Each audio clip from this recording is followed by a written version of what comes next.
Hello again, and welcome back to Robes and Reviews. I'm Ashley, and I have another wonderful review in store for you today. So I'm going to skip past makeup in this review. Not going to mention anything, although I am wearing a full face. I know in the last video I talked about how I like to choose books that I think I will enjoy, and every now and again I'll choose a book that I don't enjoy. And part of the reason why is because I listen to a lot of the hype, or sometimes you just get caught up. And the book that I'm about to review is a book that I got caught up in the hype. I heard wonderful things about this book, and I just don't think I was the target demographic for this book. And there's nothing wrong with that. Not every book is for everyone. And while I got a lot out of this book, it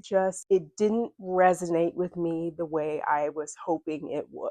And I know that you're on pins and needles wondering what the book is. And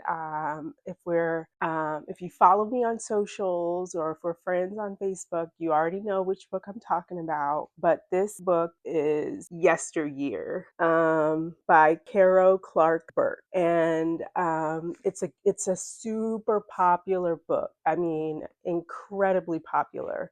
It's Good Morning America's book club pick, so a lot of people across the country, really across the world, have read it. It's like an instant New York Times bestseller. Just a lot of hype around this book. And in a brief summary, because I don't want to spoil it for someone who might decide that they want to read it, is basically the main character, whose name is Natalie, accidentally becomes a trad wife influencer, and she gains millions of followers and just explodes onto the social media scene. But her persona isn't all that it seems. And the premise is that she's transported back to the 1800s to pioneer life, basically, to kind of, live the life she projects. But that's just a surface level look at the book. Ultimately, it's a very character driven novel that does a deep dive into Natalie and who she is and why she is the way she is. And I hated her.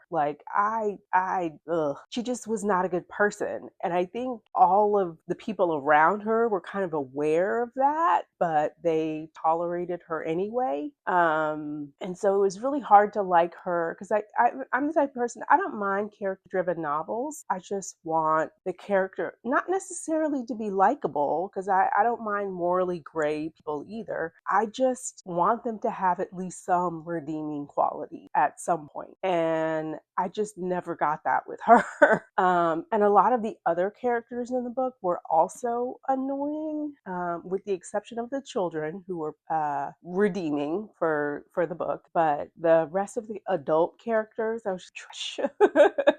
You guys are trash individuals, and I don't like any of you. But to the author's credit, she writes real people. Real people are flawed. They're imperfect. They make horrible decisions from time to time. Not everyone is a saint. And I get that. But what bugged me about this book was Natalie just felt mean and spiteful for the sake of being mean and spiteful. And that irks me for some reason. And maybe it's just because I'm a very, people tell me that know me in person, I'm, very nice, very kind, I prefer, actually. But she just left a very bad taste in my mouth. And it was funny because as I was reading the book, it took me a while to get through it, because I was just like, no one is this horrible all the time. But she was. But I do think that I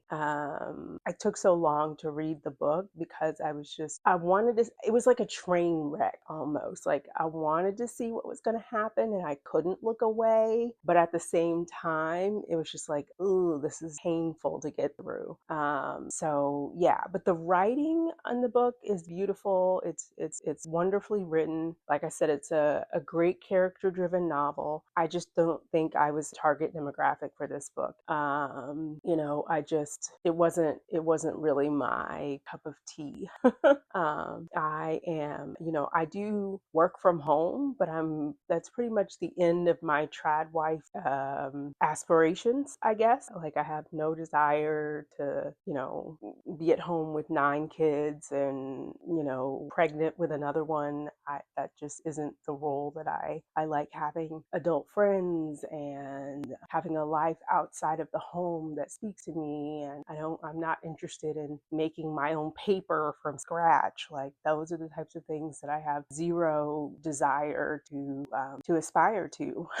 So, but I do feel like this book is a very scathing critique of traditional gender roles. And at the same time, it also criticizes, I really feel like it criticizes society more than it criticizes the women in the book, because each of the women in the book, and you'll kind of see them through different lenses, I guess, as the book goes on. But each of the women in the book, and especially Natalie herself, kind of try to force themselves into boxes that they aren't necessarily meant to fit in. And aside from Natalie, I feel like all of the women are able to see that and move past it. But yeah, I don't want to give away too much, but in case you do decide to read it. But yeah, this book was definitely on my, it was pretty high up on my list of want to reads. And now I'm just kind of like, yeah, well, I'm glad that's over. So yeah, but that's it for this week. Robes and reviews. I think I gave this book 3.5 stars. I guess I should get into a little bit of my rankings. So 5 stars means it was superb, no note. 6 stars means it was flawless. If I give something 6 stars, 6 or more stars, it was flawless. There was absolutely nothing wrong with the book. I'd reread it again. I wish I could wipe my memory of it so that I could reread it for the first time again. That's how good the book was. Daggermouth was a 6-star read for this year. 5 stars, like I said, it was superb, no notes, excellent book, great writing, great plot, great characters, loved it. 4 stars generally means I really enjoyed the book. Maybe I didn't like the ending, maybe I didn't like some of the characters, or maybe I got bored somewhere in the middle, or the writing was a little off, but not enough for it to be a bad time. That's kind of a 4-star book. There was like one, maybe two things wrong with the book, in my opinion. And so that's why I didn't give it 5 stars. 3 stars generally means I made it through the book.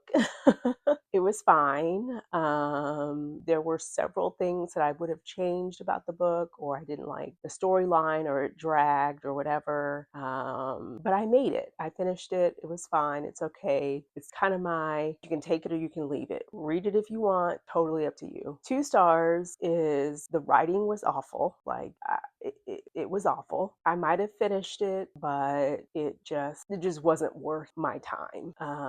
That's another one where I'm like, read it if you want to, but I was not a fan.